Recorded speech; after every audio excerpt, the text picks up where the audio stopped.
At 0150 on May 19, 1944, Lieutenant Commander Walton Pendleton stood inside the narrow Combat Information Center aboard USS England, staring at the sonar display as an underwater contact crept through the pitch-black waters north of Bougainville at 6 knots. He was 37 years old, commanding his very first wartime patrol, and had yet to sink a single submarine. Somewhere below them moved one of 7 Japanese submarines assigned to a scouting barrier protecting the approaches to the Marianas. England herself was a Buckley-class destroyer escort, nearly 80 feet shorter than a fleet destroyer, designed with one mission above all others: destroy submarines. Mounted on her forward deck sat the weapon that separated her from nearly every other escort in the Pacific, 24 spigot mortars arranged in rows. The British had named it Hedgehog. Instead of dropping explosives behind the ship like traditional depth charges, Hedgehog launched its projectiles 200 yards ahead in a circular spread. Each projectile carried a contact fuse. They detonated only when striking something solid. For decades, depth charges had been the standard weapon against submarines. Ships rolled them off the stern, set hydrostatic detonators to estimated depths, and hoped the submarine remained in the blast zone long enough to be destroyed. The statistics were unforgiving. British anti-submarine forces had conducted 5,174 depth charge attacks during the war and achieved only 85 confirmed kills. One successful sinking for every 60 attacks. By the time the charges reached depth, submarines had usually maneuvered away. Worse, the explosions churned the water so violently that sonar contact vanished for up to 15 minutes. In the confusion, submarines escaped. Hedgehog changed the equation completely. Because the weapon fired forward, sonar operators could maintain contact throughout the attack. Each 65-pound projectile carried 35 pounds of Torpex explosive. Misses produced no explosions, no water disturbance, no loss of sonar tracking.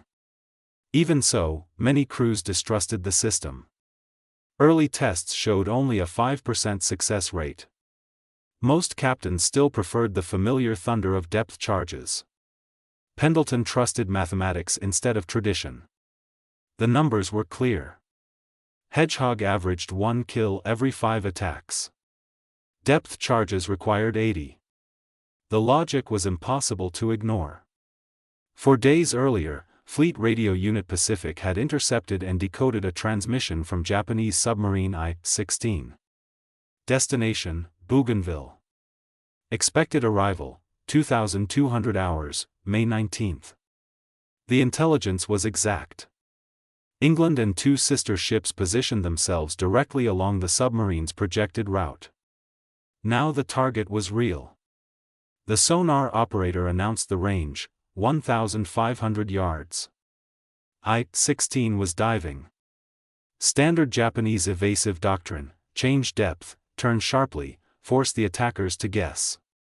Pendleton ordered the first Hedgehog attack at 13:41. 24 projectiles arced across the afternoon sky and splashed into the Pacific. They descended at 23 feet per second. Nothing. A complete miss. I-16 had turned. The second attack scored a single detonation at 130 feet. The blast shoved England's bow upward but failed to destroy the submarine. The third attack missed entirely. Then the fathometer revealed the problem. I-16 had descended to 325 feet, far deeper than Pendleton anticipated. The fourth attack failed as well. The submarine maneuvered inside the firing pattern. At 14:33, England launched the fifth attack. 4 detonations erupted. Then 6 more. A gigantic underwater explosion followed, violent enough to lift England's stern clear from the sea and throw sailors off balance across the deck. 20 minutes later, wreckage floated to the surface. Oil. Wood. Pieces of fabric. I-16 disappeared beneath the Pacific forever with all 107 men aboard. But Fleet Radio Unit Pacific had uncovered even more. 7 Japanese submarines formed a patrol line north of the Admiralty Islands, and England was sailing directly toward them.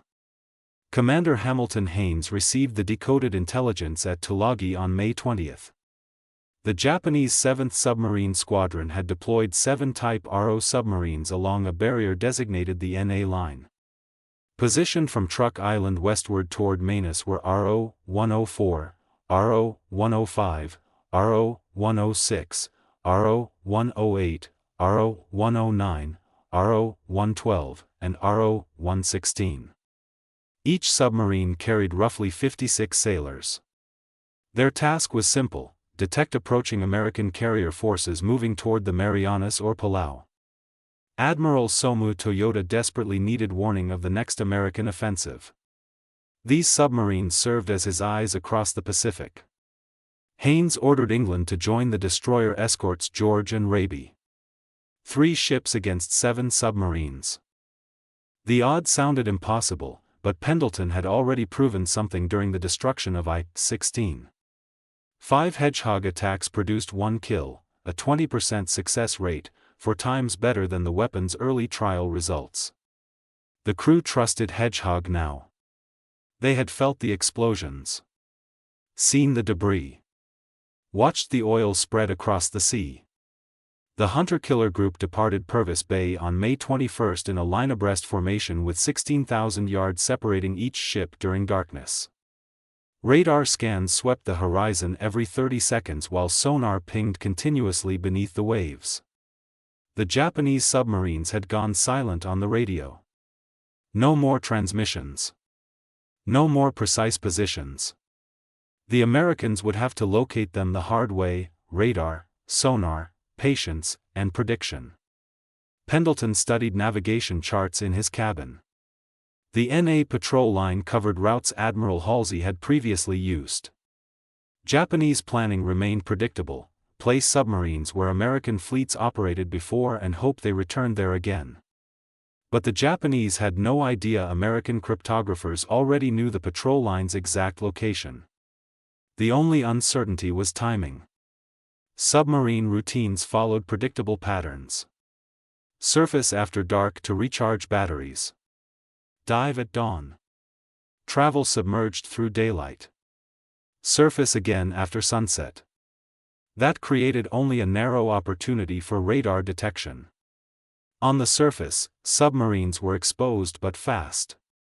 A skilled commander could crash dive within 60 seconds and reach 200 feet in under 3 minutes. England's crew trained constantly for exactly this scenario. Sonar operators tracked diving submarines, calculated speed and depth changes, and predicted future positions. Hedgehog crews could reload in 90 seconds.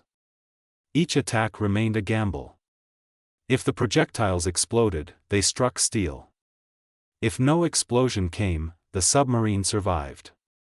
The arithmetic behind the hunt was brutally simple. 7 submarines. 56 men aboard each. Nearly 400 sailors spread across the Pacific.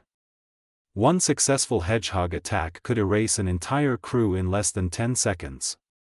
At 0350 on May 22, George's radar detected a surface contact at 15,000 yards. RO-106. The submarine was recharging batteries on the surface and never spotted the American escorts until George's searchlight illuminated her hull. RO-106 crash-dived immediately. Ballast tanks flooded. Her bow angled downward. 90 seconds later she disappeared beneath the sea. George launched a Hedgehog attack at 0415. Miss. England regained sonar contact 10 minutes later. RO-106 was deep and maneuvering violently. Her commander understood American tactics: sharp turns, constant depth changes, unpredictable movement. Pendleton refused to guess. His sonar operators tracked every maneuver and fed precise data into the firing solution. The first attack missed. During the 9-second projectile descent, the submarine turned 30 degrees. That was enough. The second attack came at 0501. 3 detonations shattered the darkness. Then came a massive underwater blast that rolled across the ocean surface hard enough to shake England's hull. George and Raby felt the shock wave 4,000 yards away. At sunrise, an oil slick half a mile wide covered the sea. Metal fragments floated among the debris. No survivors. Kill number 2. 24 hours after destroying I-16, the 3 escorts resumed formation and continued northeast along the NA line. Another submarine waited somewhere ahead, perhaps RO-104, maybe RO-105, or one of the remaining boats. At 0600 on May 23, Raby's radar detected another contact at 22,000 yards. The submarine dove before identification. This commander had learned from RO-100's destruction. Stay deep. Force the Americans to estimate. Raby launched 4 Hedgehog attacks beginning at 0617. All failed. George attacked next. For more attempts between 0717 and 0810 also failed. The Japanese commander maneuvered skillfully. Every time the projectiles splashed above him, he turned, shifted depth, and disrupted the calculations. Commander Haynes watched England move into position. George and Raby still had no kills. England already had 2. Something was becoming obvious. England's sonar operators were superior, or Pendleton's calculations were more precise, or perhaps the crew simply executed faster than anyone else.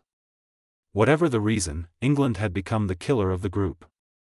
Haynes radioed the words sailors would remember for decades. "Oh hell, go ahead, England." Pendleton's first attack missed. The second attack at 0834 did not. 10 detonations erupted almost simultaneously, perhaps 12. The explosions merged into a continuous roar followed by unmistakable sounds of destruction, tearing metal, collapsing bulkheads. 3 minutes later, a massive secondary explosion erupted below the sea as the submarine's batteries detonated internally. Oil and wreckage surfaced by 10:45. Kill number 3. 72 hours. 3 submarines destroyed. 163 Japanese sailors dead. And England still hunted 4 more targets. At 0120 on May 24, George's radar detected RO-116 on the surface at 15,000 yards. The submarine dove 10 minutes later. England established sonar contact at 0150. But this commander used a different tactic. Instead of diving deep, he stayed shallow at roughly 150 feet and maneuvered aggressively.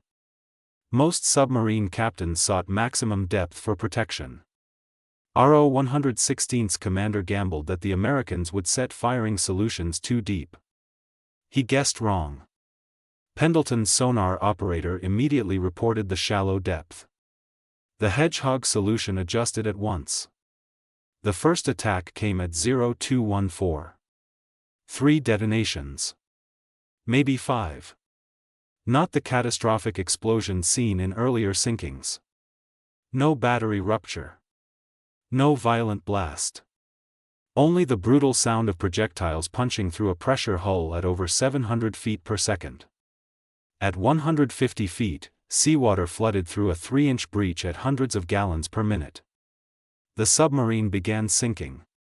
More flooding meant more weight. More weight meant greater depth. Greater depth meant increased pressure. At 300 feet, the situation became hopeless. Heat inside the hull climbed catastrophically as pressure systems failed. Air turned poisonous. Metal groaned under crushing stress.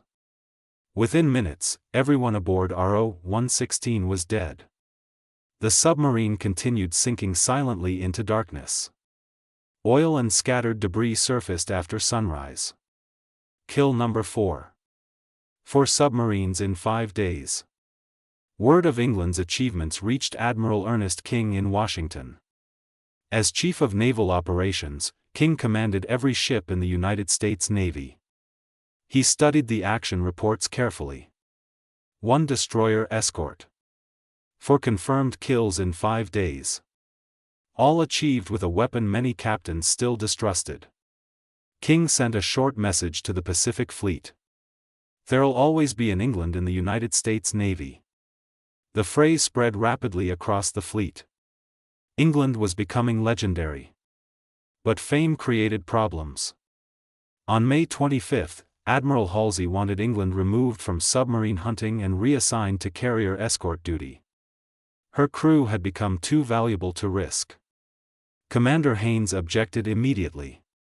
3 submarines remained on the NA line: RO-105, RO-108, and RO-109.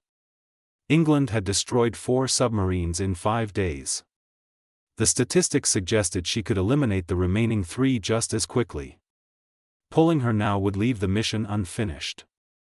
Halsey reluctantly approved one final patrol.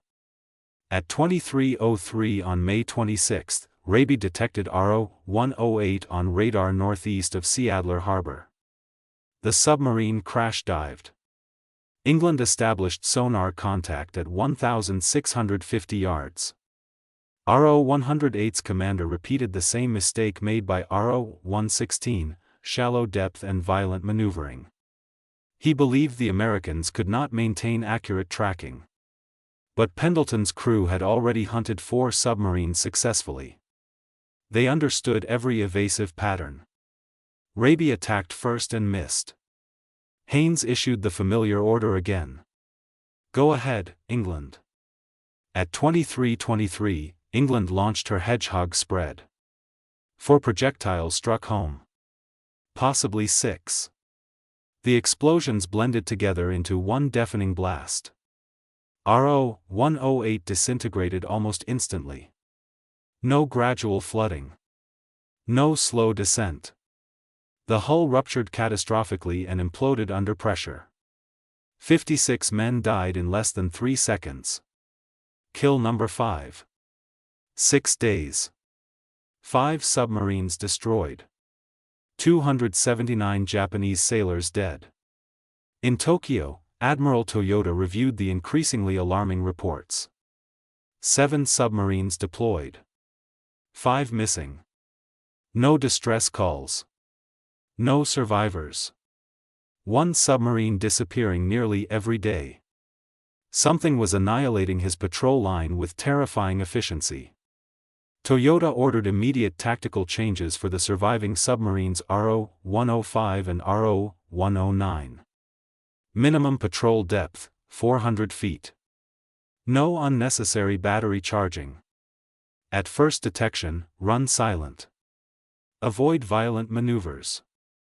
The Japanese finally understood that noise helped American sonar track them.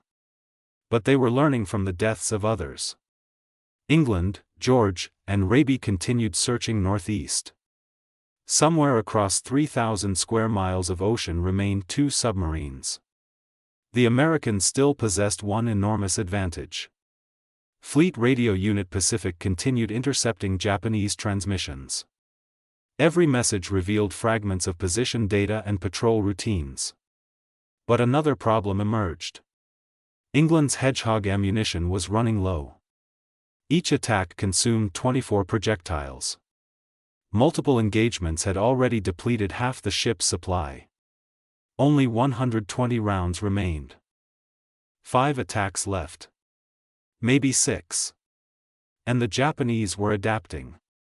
On May 30 at 21:45, George detected RO-105 on radar. The submarine immediately dove to 400 feet and then did something no previous commander attempted. He stopped everything. Engines silent. No propeller noise. No vibration. Nothing for sonar to track clearly. England maintained weak intermittent contact at 2,200 yards. Sonar operators described the return as a knuckle, distorted water producing false echoes. The submarine could be anywhere within 200 yards. Pendleton faced a difficult decision. Attack a weak contact and waste precious ammunition, or wait and surrender the initiative. He waited. 4 hours passed. RO-105 remained motionless. Then, at 0230 on May 31, the sonar signal strengthened. The submarine moved again. Its batteries were dying. Soon the commander would be forced to surface. But he had one last trick. At 0315, RO-105 surfaced far from where the Americans expected. During 4 silent hours, ocean currents carried the submarine nearly 3 miles from its last known position. George's radar finally detected her at 13,000 yards, completely outside the search area. By the time England turned toward the new contact, RO-105 had already crash-dived again. Still, the commander gained 90 seconds of diesel charging time. Enough to partially recharge depleted batteries.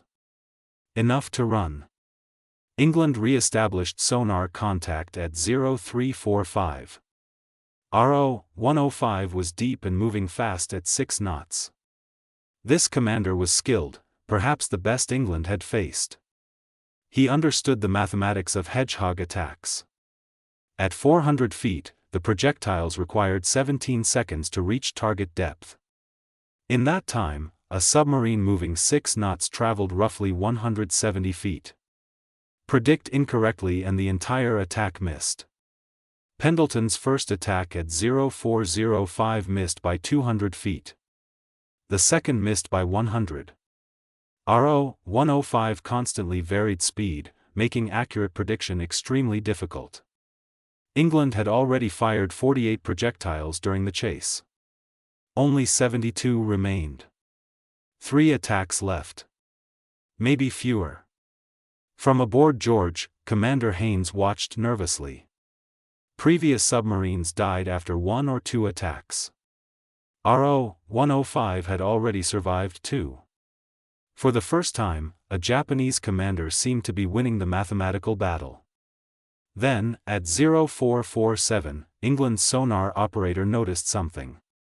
RO-105 turned every 4 minutes. 30 degrees port. 30 degrees starboard. Again and again. The commander believed he was maneuvering randomly. He was not. Humans rarely are. Pendleton adjusted the firing solution accordingly, leading the target by 200 feet and predicting the next turn before it happened. England fired the third attack at 0508. 4 detonations erupted. RO-105 was damaged but not destroyed. The pressure hull flooded, yet the submarine continued moving. The Japanese commander initiated emergency surfacing procedures. Blow ballast tanks. Abandon ship. Save whoever could escape. But England launched a 4th attack at 0532. 8 detonations. The submarine shattered apart beneath the sea before anyone reached the surface. Oil and wreckage appeared after sunrise. Kill number 6.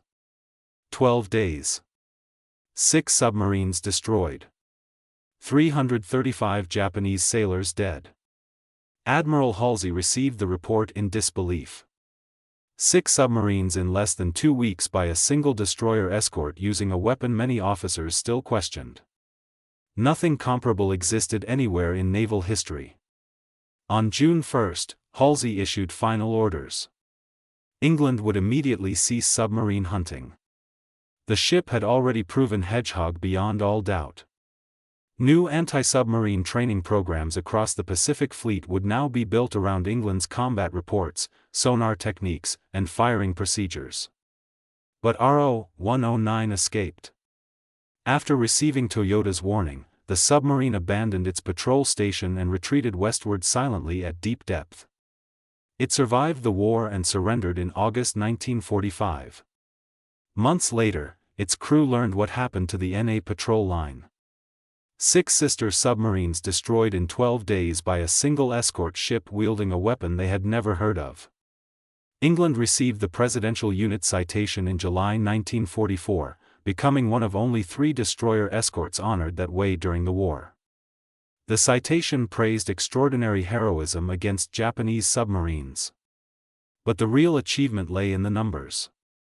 British forces achieved an anti-submarine success rate of just 1.6% with depth charges. Early Hedgehog operations averaged 5%.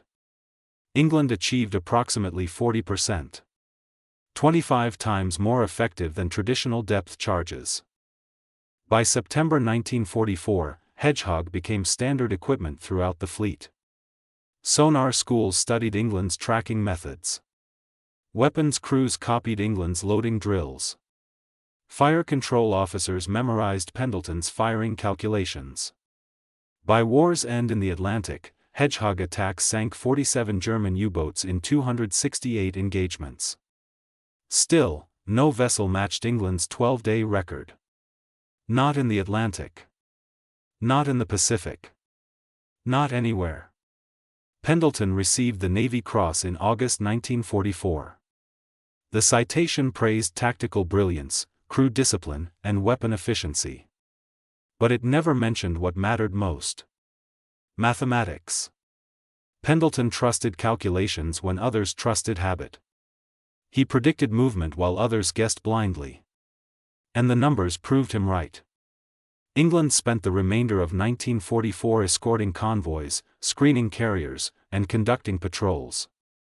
She never destroyed another submarine. On October 31, 1944, during operations off Leyte Gulf, a kamikaze aircraft struck the ship. The explosion tore through the forward engine room, killing 37 crewmen and wounding 25 more. The damage was catastrophic. Repair costs exceeded the value of building an entirely new escort. The Navy decided not to save her. England was towed to Manus Island, stripped of usable equipment, and eventually sold for scrap. In November 1946, the destroyer escort that destroyed 6 submarines in 12 days was cut apart in a salvage yard and reduced to scrap metal, razor blades, and tin cans. Yet the record survived. Even 80 years later, no ship has equaled it.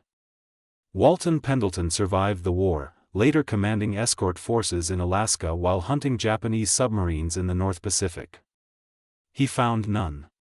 He retired from the Navy in 1961 after 34 years of service and died in 1973 at age 66. He was buried at Arlington National Cemetery. His gravestone mentions the Navy Cross. It does not mention the 6 submarines. It does not mention the 12 days that changed anti-submarine warfare forever. The Navy partially fulfilled Admiral King's promise. In October 1960, the guided missile destroyer leader USS England entered service as DLG-22, later redesignated CG-22. She served until 1994. But after her retirement, the name vanished from the fleet entirely. There has been no USS England since. Today, one of the original Hedgehog launchers rests in storage at the National Museum of the United States Navy in Washington, D.C. Rusting. Ignored. Most visitors walk past without noticing it. The small display explains the weapon's effectiveness. It says nothing about England. Nothing about Pendleton. Nothing about the 12 days that proved the system worked. Japanese wartime records recovered after 1945 confirmed every sinking, I-16, RO-106, RO-104, RO-116, RO-108, and RO-105. Each final position matched England's attack reports precisely. 335 sailors confirmed dead. The Japanese Navy never fully understood what destroyed their submarines so quickly. Survivors did not exist to describe the circular attack patterns, the contact-fused projectiles, or the forward-firing mortars that maintained sonar contact through every assault. The British invented Hedgehog. The Americans perfected it. USS England proved it in combat. History remembers aircraft carriers, battleships, and giant fleet destroyers. Destroyer escorts were considered expendable, cheap ships built quickly in enormous numbers. More than 700 entered service during the war, and most disappeared within years of peace. England survived barely 2 years after World War II ended. The ship that sank 6 submarines in 12 days ultimately became scrap metal. But the achievement never disappeared.